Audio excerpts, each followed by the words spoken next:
Hello friends, welcome back. I am Vivek Singhal from tradingwithvivek.com।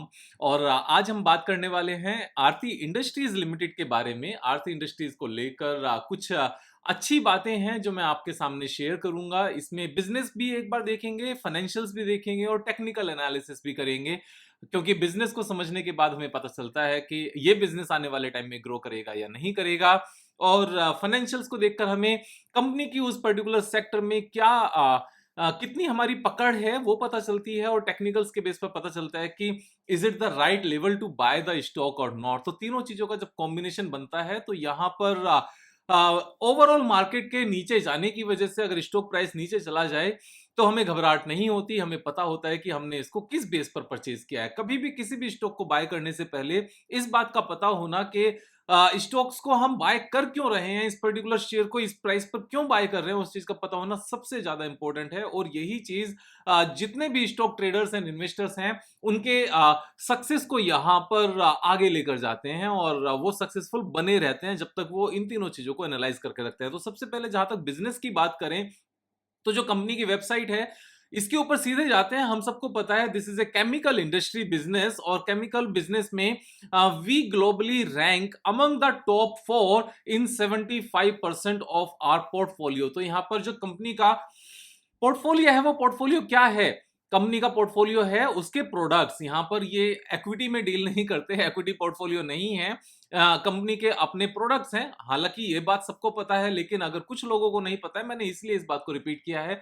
सो 75% जो इनके products हैं वो प्रोडक्ट्स ग्लोबली फोर्थ पोजीशन पर हैं, यानी कि ये fourth largest, third largest, second largest और largest means among the top 4 manufacturer हैं। 75 प्रोडक्ट्स के जो ये टोटल प्रोडक्ट्स बनाते हैं। तो ये अपने आप में एक डायनामिक सिचुएशन है।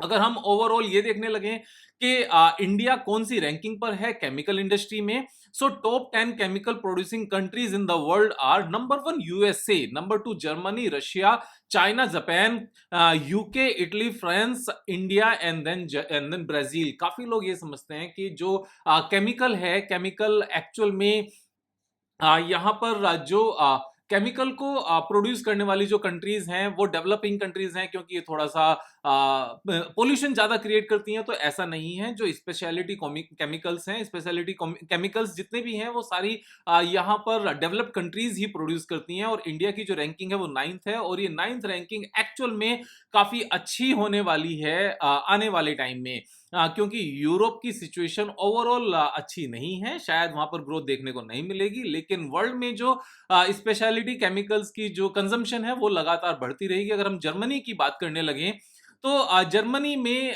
जो प्रॉब्लम है वो गैस की प्रॉब्लम है। उसकी वजह से जर्मनी में केमिकल इंडस्ट्री डाउनफॉल पर है, क्योंकि उनको प्रोडक्शन कट करना पड़ रहा है। उसका रीजन क्या है? According to VCI which represent almost 1900 companies, Germany's chemical and pharmaceutical industry are country's largest gas consumer with 15% of the total consumption. यानी कि जर्मनी में जो टोटल कंजम्पशन है गैस का उसका 15% सिर्फ और सिर्फ वहां की 2 इंडस्ट्रीज कंज्यूम कर जाती है। मैं यहां पर रेसिडेंट्स की बात नहीं कर रहा हूं, कुल मिलाकर जितनी कंट्री की यहां पर कंजम्पशन है सिर्फ 2 इंडस्ट्रीज का 15% कंज्यूम करती है। और रशिया यूक्रेन वॉर को लेकर यहां पर प्रॉब्लम है।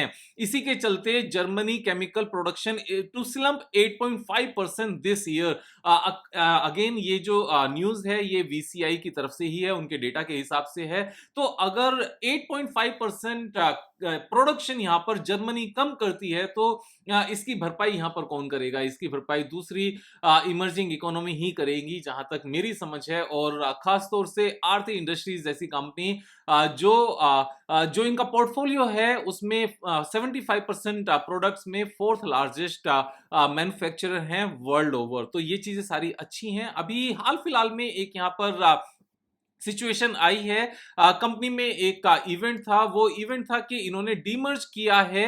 यहां पर अगर हम मर्जर में जाएं तो अक्टूबर 19 को 2022 हाल फिलहाल में ही demerger of Aarti pharma labs limited from Aarti industries limited, यानी कि ये आरती इंडस्ट्रीज लिमिटेड को प्योर केमिकल बिजनेस ही रखना चाहते हैं, और जो इसमें फार्मा बिजनेस था उसको इन्होंने डीमर्ज किया है, और उसमें एवरी 4 शेयर्स के बदले आरती फार्मा लैब का 1 शेयर इन्होंने शेयर होल्डर्स को डिस्ट्रीब्यूट किया है। अब हम ये बात देखते हैं कि आरती फार्मा का आरती इंडस्ट्रीज में टोटल बिजनेस में कितने परसेंट का इंपैक्ट है, यानी कि वो सेगमेंट क्या कहता है। प्रोडक्ट सेगमेंट में जाते हैं तो यहां से हमें चीजें पता चलती हैं। अगर सेल्स की बात करने लगे तो जो फार्मास्यूटिकल बिजनेस है that is of 1300 crore rupees sales का है, और स्पेशलिटी केमिकल्स 6600 का है।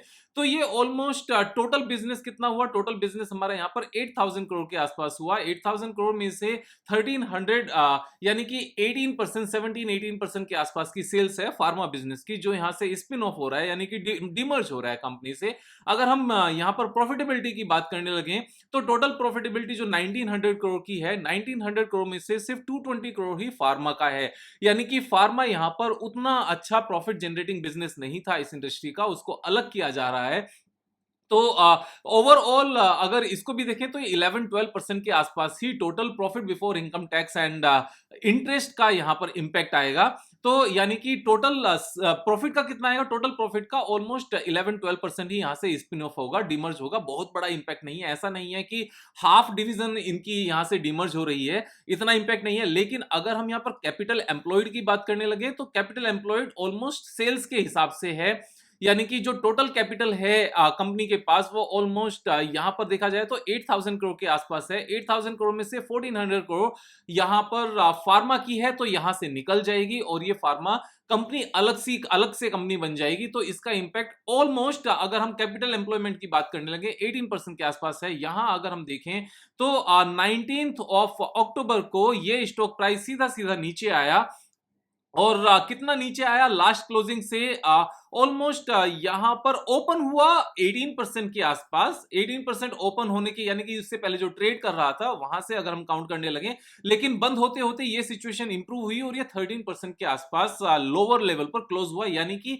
ये जो गैप डाउन था, ये गैप डाउन एक्चुअल में कोई अलग से टेक्निकल रीजन नहीं था, ये कोई ऐसी बात नहीं थी कि कंपनी ने बेकार किया, कंपनी के रिजल्ट्स अच्छे आए, ऐसा कुछ हुआ उसकी वजह से डाउन आया। No, this was not the reason. Reason was कि यहां से इसकी एक यूनिट डीमर्ज हो रही है, और उस यूनिट में जो आरती इंडस्ट्रीज के एग्जिस्टिंग शेयर होल्डर्स हैं उनको शेयर्स मिलेंगे। अभी वो कंपनी लिस्ट नहीं हुई है, लिस्ट होने में थोड़ा सा टाइम लग जाता है, लेकिन जैसे ही लिस्ट होगी सभी शेयर होल्डर्स के अकाउंट में जिनके पास 19 अक्टूबर यानी कि 18 अक्टूबर तक जिनके पास शेयर्स थे, उनके अकाउंट में ये शेयर्स यहां पर नजर आने लगेंगे। बाद में जैसे ही वो कंपनी लिस्ट होगी, इमीडिएटली डीमेट अकाउंट में उनके शेयर्स नजर आने लगेंगे। वो उनको सेल भी कर सकते हैं, उनको होल्ड भी कर सकते हैं।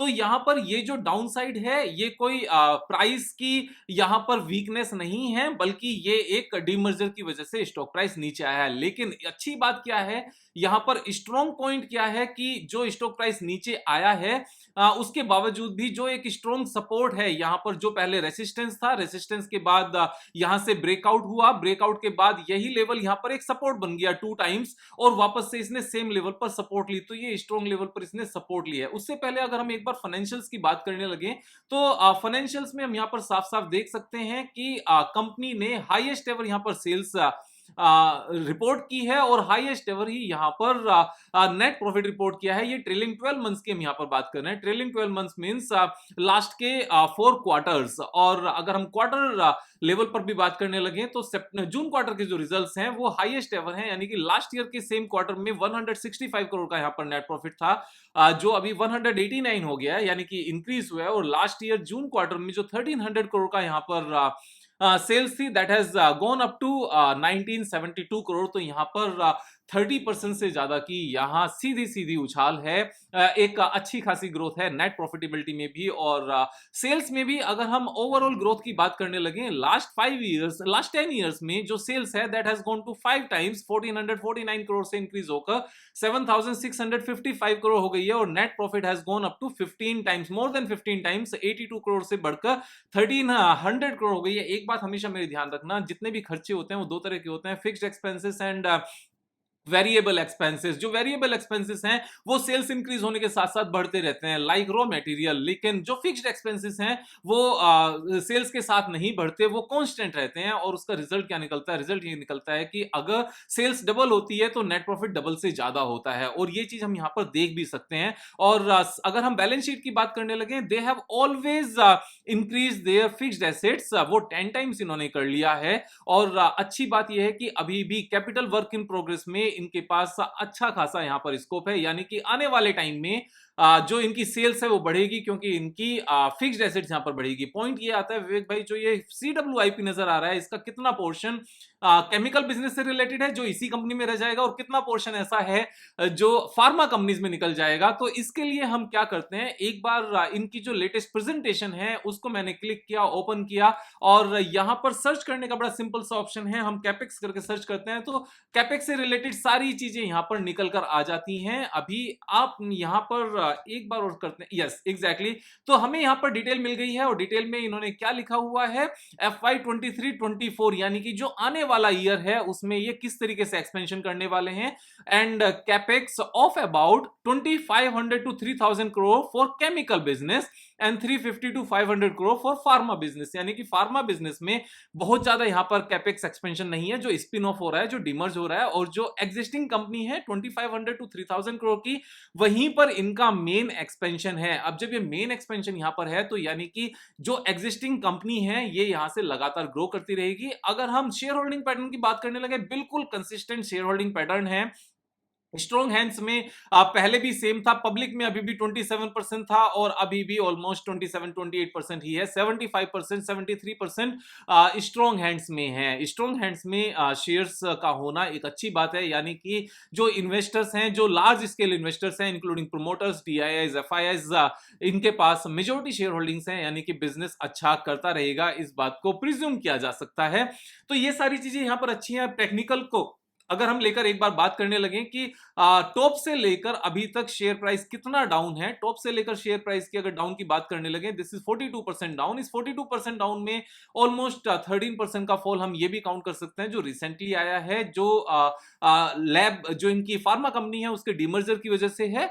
लेकिन अगर ओवरऑल ग्रोथ की बात करने लगे, इसने जो आने वाले टाइम में प्रॉफिटेबिलिटी बढ़ती रहेगी, हाईएस्ट एवर रिजल्ट्स हैं। तो हाईएस्ट एवर के केस में अगर हम फॉल से पहले का भी लेवल देखें और वहां से भी एक बार हाईएस्ट एवर लेवल्स को देखने लगे, तो 48% का यहां से पोटेंशियल अपसाइड नजर आता है। लेकिन जो ये वाला गैप है, ये गैप इसलिए खत्म हो जाएगा क्योंकि आने वाले टाइम में यहां से रेवेन्यू भी बढ़ेगी। रेवेन्यू बढ़ने के सारे ही रीजंस हैं। ग्लोबली जो लार्ज मैन्युफैक्चरर्स हैं वहां पर प्रोडक्शन कम हो रहा है, तो उनकी भरपाई यहां से होगी, उनके प्राइसेस बढ़ेंगे, उन प्रोडक्ट्स के प्राइसेस बढ़ेंगे। जब भी ओवरऑल वर्ल्ड में किसी पर्टिकुलर प्रोडक्ट के यहां पर मैन्युफैक्चरिंग कम होती है, उसका इंपैक्ट ये आता है कि उसके प्रोडक्ट के प्राइसेस बढ़ जाते हैं, मार्जिन बढ़ जाते हैं, और सब चीजें अच्छी होती हैं। यहां पर दो रीजंस हैं इस कंपनी के अच्छा करने के। एक तो ग्लोबल लेवल पर प्रोडक्शन का कम होना, सेकेंड यहां पर फिक्स्ड एसेट्स का इंक्रीज होना, CWIP में चीजों का नजर आना, यानी कि अपने कैपेक्स प्लान को लेकर चलना।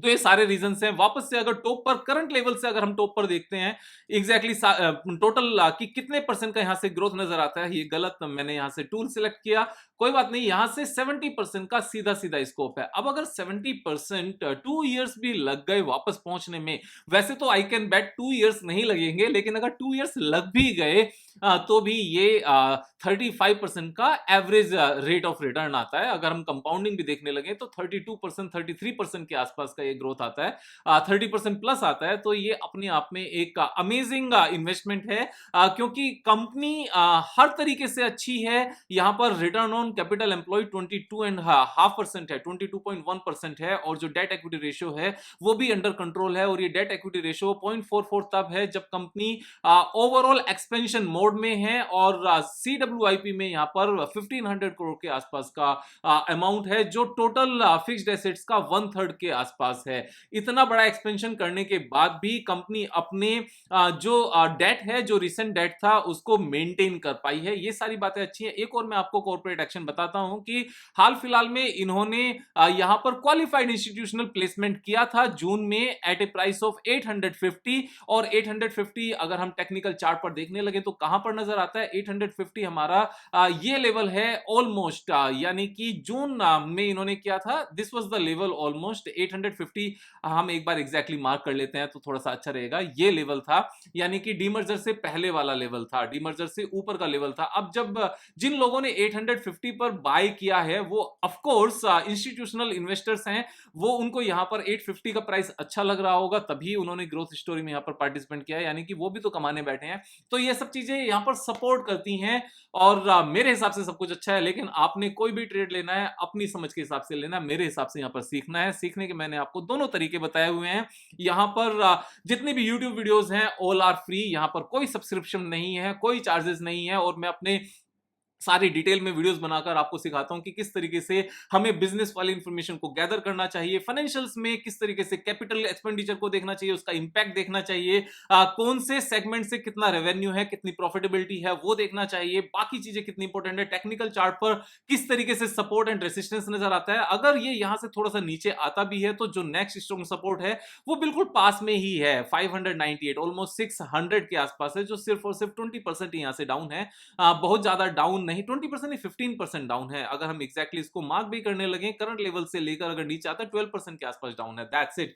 ये नेक्स्ट स्ट्रॉन्ग सपोर्ट है और ये स्ट्रॉन्ग सपोर्ट मेरे हिसाब से किसी भी लेवल मींस किसी भी सिचुएशन में यहां से ब्रेक डाउन होना बनता ही नहीं है। यहां से सिर्फ और सिर्फ अच्छी बातें हैं। एक चीज हमेशा याद रखना कि बाय करते हुए एकदम से चीजें ऊपर जाएंगी ऐसा कभी नहीं होता, और सेल करने के बाद में इमीडिएटली चीजें गिर जाएंगी ऐसा नहीं होता। हमें बिजनेसमैन बनना है, हमें यहां पर एस्ट्रोलॉजर नहीं बनना है। सीखते रहना है, दोस्तों के साथ शेयर करना है, सब्सक्राइब करना है, लाइक करना है, और कल फिर मिलेंगे एक नए वीडियो के साथ। तब तक मुझे करिएगा। थैंक यू सो मच, जय हिंद।